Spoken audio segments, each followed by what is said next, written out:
একজন মেধাবী ছাত্র হঠাৎ করে একটি ব্যাট ক্লাস শিক্ষকের দিকে ছুড়ে মারলো, কিন্তু অবাক করার বিষয় পরের মুহূর্তে যা ঘটলো তা দেখে পুরো ক্লাস হতবাক। শিক্ষক এত শক্তিশালী কিভাবে? পরের দিন ছাত্ররা আবার শিক্ষককে ফাঁদে ফেলার জন্য তার চেয়ারে আঠা লাগিয়ে রাখলো। তারা অপেক্ষা করতে লাগলো শিক্ষক বসে আটকে গেলে মজা দেখবে। একজন ছাত্র মজা করে জিজ্ঞেস করলো, স্যার আপনি কি উঠতে পারবেন? কিন্তু শিক্ষক একদম স্বাভাবিক ভাবে উঠে দাঁড়ালেন। সবাই অবাক হয়ে গেল, এটা কিভাবে সম্ভব? আসলে তারা জানতো না তাদের এই শিক্ষক কোনো সাধারণ মানুষ নন। তিনি একসময় এলাকার ভয়ঙ্কর গ্যাং লিডার ছিলেন, কিন্তু মারামারি হানাহানির জীবন ছেড়ে দিয়ে এখন তিনি স্কুলের শিক্ষকতা করছেন। প্রথম দিনে তিনি দেখলেন এই ক্লাসটা খুবই ভয়ঙ্কর। ধনী পরিবারের বকাটে ছেলেরা ভরা, তারা কোনো শিক্ষককে সম্মান করে না। ইতিমধ্যে 80 জন শিক্ষককে তার হাসপাতালে পাঠিয়েছে। ক্লাসে ঢুকেই তিনি দেখলেন কেউ তাস খেলছে, কেউ টেবিল টেনিস খেলছে, কিন্তু তিনি রাগ না করে বললেন, বল এভাবে নয়, এভাবে খেলতে হয়। তারপর শান্তভাবে বললেন, চলো এখন ক্লাস শুরু করি। বন্ধুরা, তার আগে দেখি আমার আল্লাহর সুন্দর নামটি দেখে কারা কারা লাইক দেয়, আর আল্লাহকে ভালোবাসলে অবশ্যই চ্যানেলটি সাবস্ক্রাইব করে যাবেন। তারপর ছাত্ররা খেপে গিয়ে শিক্ষকের দিকে জিনিসপত্র ছুড়ে মারলো, কিন্তু শিক্ষক সহজেই সব সামলে নিলেন এবং সবাইকে শায়েস্তা করলেন। একদিন ছাত্ররা তার গাড়িতে নকল বোমা বসিয়ে তাকে ভয় দেখাতে চাইলো, কিন্তু আশ্চর্যের বিষয় শিক্ষক সত্যি বুঝতে পারলেন গাড়িতে বোমা আছে।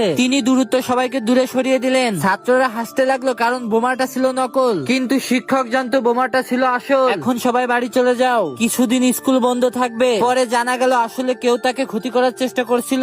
শিক্ষক নিজের পুরনো পরিচয়ে ফিরে গিয়ে দোষীদের খুঁজে বের করলেন এবং কঠোরভাবে সতর্ক করলেন, আমার ছাত্রদের যদি আর কেউ আঘাত করে আমি কাউকে ছাড়বো না। এই ঘটনার পর ছাত্ররা বুঝতে পারলো এই শিক্ষক শুধু শক্তিশালী নন, তিনি তাদের সত্যি রক্ষা করেন। ধীরে ধীরে তার প্রতি তারা শ্রদ্ধাশীল হয়ে উঠলো এবং পড়াশোনায় মন দিতে শুরু করলো। বন্ধুরা, এই শিক্ষককে আপনাদের কেমন লাগছে অবশ্যই কমেন্টে জানাবেন।